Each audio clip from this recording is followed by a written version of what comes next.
So today overall was a great day as far as the Auto Refinery YouTube channel, the OG and all that is concerned. Today would have been my father's birthday. So I spent a fair amount of time talking at the show about him, about the car, about how I acquired the car and how we decided to keep the car all these years. And it was good. It was good to celebrate that on a day like today. It was good. Tough at times, but good. Joe pulled Dad's truck out of the garage today. There's a video of that we'll include. So it was good.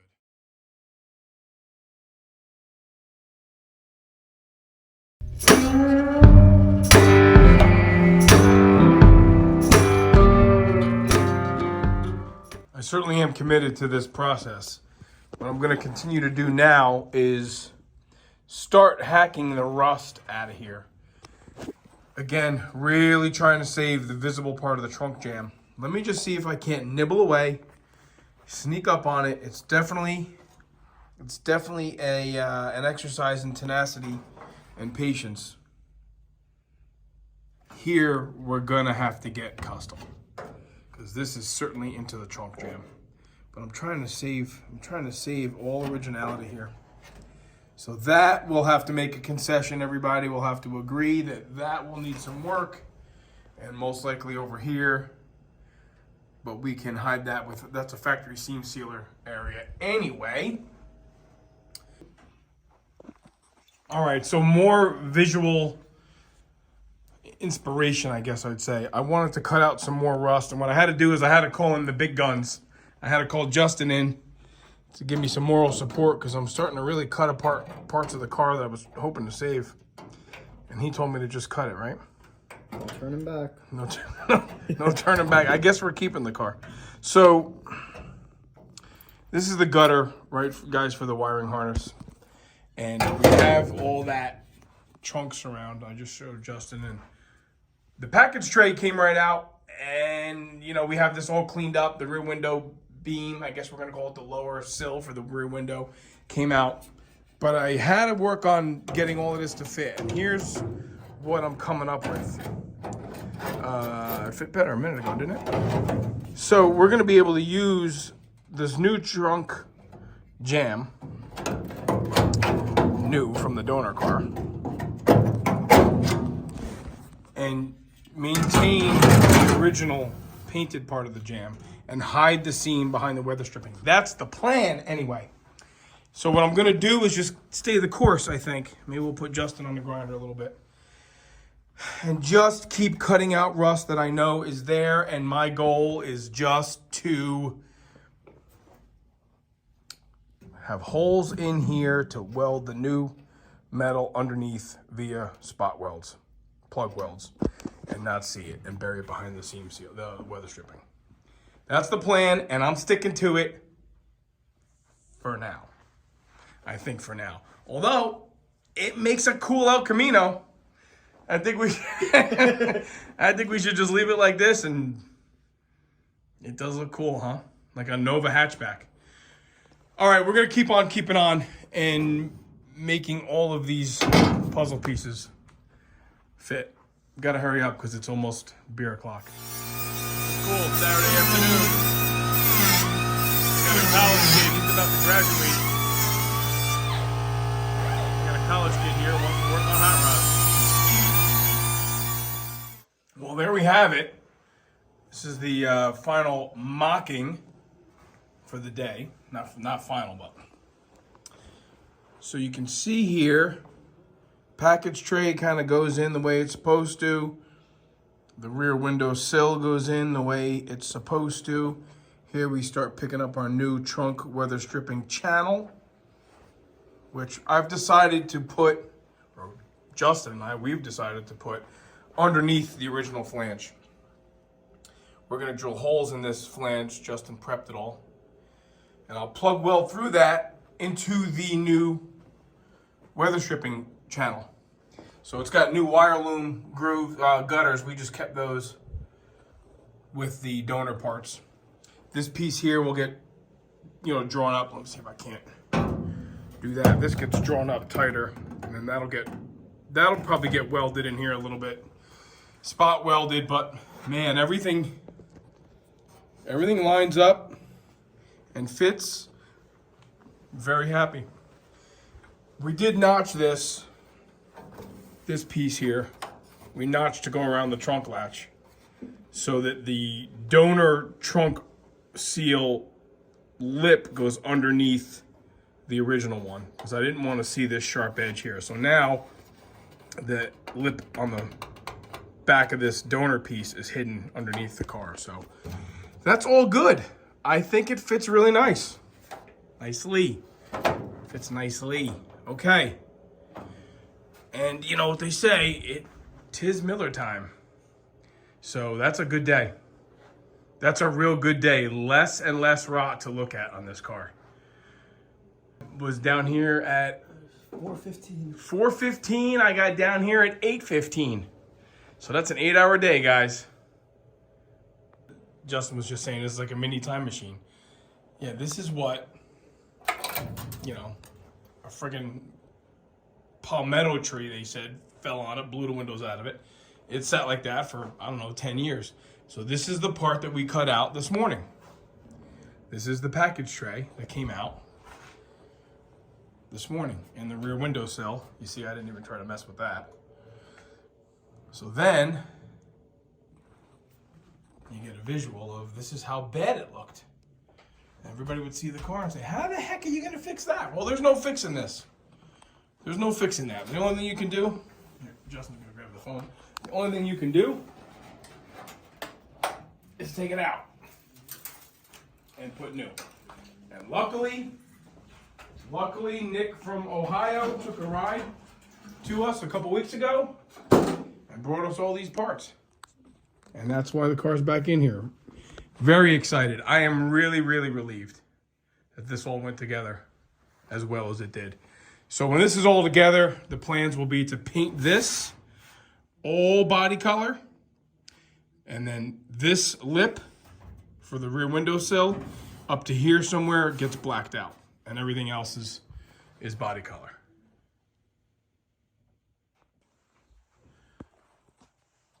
So the celebration from yesterday's progress is basically over, and now I'm down here really starting to evaluate the details of how to make all of this go together on a permanent basis.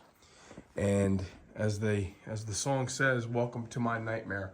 This is a pretty involved, this is a pretty involved portion of the project. I'm not gonna sugarcoat it. I've never done what I'm about to do here. Floor pans, sure. Welding rust panels, yeah, great. This right here, everybody, this is a first. And I'm pretty determined to do it in a way that I think I might do it a second time the same way, which means it's gonna go slowly. Let me just show everybody up close what you're dealing with here. There's a lot of congregation of metal here. And these are things that, you have to do the reverse procedure. So you take off what went on last, you take those pieces off first. Quick description. This is the very end of the rear window sill. This is the very end of that. It goes, each side. So this gets spot welded to the top of the trunk jamb. This is what's left of the original piece. I'm gonna cut that out because I don't want to stack the new windowsill on top of this nonsense. Okay, then that windowsill sits on top of, which is basically these rear plates, these side wings that go to the quarter panel. And then this is the actual package tray that sits on top of that. Okay, here's what is presenting itself. This is the rust that's part of this side plate. And you quickly get into, the inner structure of the inner quarter. I've taken off already the headliner windlace trim. That was rotted and apart. Here's where we get into the real nitty gritty, and I don't mind showing people what we're starting with here. This is the lip of the outer quarter panel, and this goes right into direct rot. And it doesn't stop. It's pretty severe. It's very severe. All that's left up here of the smashed in roof is that, facsimile of a body line that, if you guys remember in the very beginning of the series here, I spent a fair amount of time straightening that out because this whole area here was V'd down, not that far, but it was a few inches down. So I'm telling Joe that he's got time to decide if we're putting a roof on the car. And I'm trying to stick to that. A lot of this has to get repaired now because I don't have a package tray in there, and I can crawl in there and I can do all kinds of fun stuff. So I guess what I'm going to do here now, just to help the thought processes here, maybe a lot of people are catching on as to how my mind works. I'm not saying it works efficiently.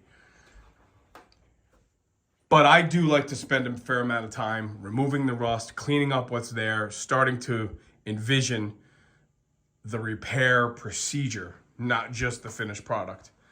In order to get to the finished product, there's got to be a practical succession of steps. And those steps, that's why I said practical, those steps have to be achievable with the resources you have. So this is just me thinking out loud again. And maybe people enjoy hearing me mumble to myself. So I'm just going to keep cleaning up. Maybe if the rain stops, I'll get outside and get a better look at that shell. And we'll see what we can really come up with in a way of a plan. If I just achieve some sort of a final plan today, that's a win. It takes time. You can't just get in there, ripping and tearing all the time. A lot of times you got to just sit back, chillax, and come up with a practical plan. Really no different than working on an old house or working on an old boat, Obviously, if you cut out all the rot on a car like this at the same time, what are you left with? If we had cut out all the dash and we had cut out the firewall and the floors and the trunk floor and the package tray, if all that was out of the car at one time, what would we have? We'd have a shell. We'd have a go-kart shell. So with an eye towards saving what we can of the car, it's got to be done in steps. Otherwise, you start with a different car. But we don't want to do that. We want to build the W-31. That was forgotten and left for dead, quite honestly. So that's the goal. Possibly for nothing more than dramatic effect, I've cleaned up the flange for the window. As best I can do, practically. I hit the freaking side of the paint. Oh my God, we'll have to 14 of that if we end up keeping this. So here we are. Again, dramatic effect. So if you want to start here, how would I do that? How would I weld to that? Can't. I'll burn right through that. And I know Joe loves this. But it seems to me like the work line went from here to here. And now I'm into quarter panel. Let me show you guys another thing. Illustrate how hard of a hit this car took when the tree landed on it. That is a dent up. That's a point right there. Because this thing got kind of squashed and wrapped around the hood hinges a little bit. See that? There. And over here, there's another slight one. Right up there. You can definitely see that that's raised right there. And of course there. Well, method, I'm not quite sure about that. Madness, without question. But let me show you guys. I keep saying you guys. Let me show the viewers. Let me show you folks what it looks like with some rot cut out. You start feeling like, oh man, I can fix that. I just got to get from there to there. I can do all that. And then there's a reminder of what you're starting with. You know, at face value, that looks so daunting. But when you turn, you know, that into something like this, maybe that's possible. I'm gonna go outside. It's not raining right now. I'm gonna go outside and uncover this shell, and let's take some pictures. I'll take some video so you guys can, oh boy, I did it again. Apologize. The viewers and I and Joe, we can look at that shell together, get a better visual of what we have to work with in the way of parts, and see if that can help with the forward-thinking progress here. Let's go outside and take a look. So let's just really take a look at what's going on here. While it's in better shape than what we have, truth be told, it's had some work done. Okay? So this is not a mint roof. When people say, oh, you should be using the roof. You know, it's not perfect. Better than what we have. I understand, but it's all been repaired. Oh, look at this yellow jacket that I'm gonna have to ice. Yeah, you're iced. Sorry. Okay. Okay, duly noted. We got bugs building nests in here. So this is all stuff that yours truly can build. I wonder if it's even worth cutting out of this thing. I want to stop at this line because I want to save the patina on the outside. Well, even I, guys, thought this was in better shape. Again, certainly better than what we have. But I'm going to have to be making some metal here. This is important to us. This is important to us because we simply just don't own one. And now we do. I'm not going to get into cutting this out today. You see somebody had a green Sharpie line in there. They were really going at it here. They were really going to try to save this one. I guess this started life really as a 69 442. There's the roof structures that we need in here. You guys can't really see that. But again, the roof is not perfect. The roof's got some rot holes in it. It's mostly straight, if not completely straight. You know, we might do something like this. I'm not sure. But this is what we need. We need these pieces. And it might be easier for me to just rip this thing right here and cut it all out. I might do that. I might get the generator going because we're pretty far from the house back here. You know, you can see up there, there's where we're working, and this stuff is way out back. But I have a little Honda generator.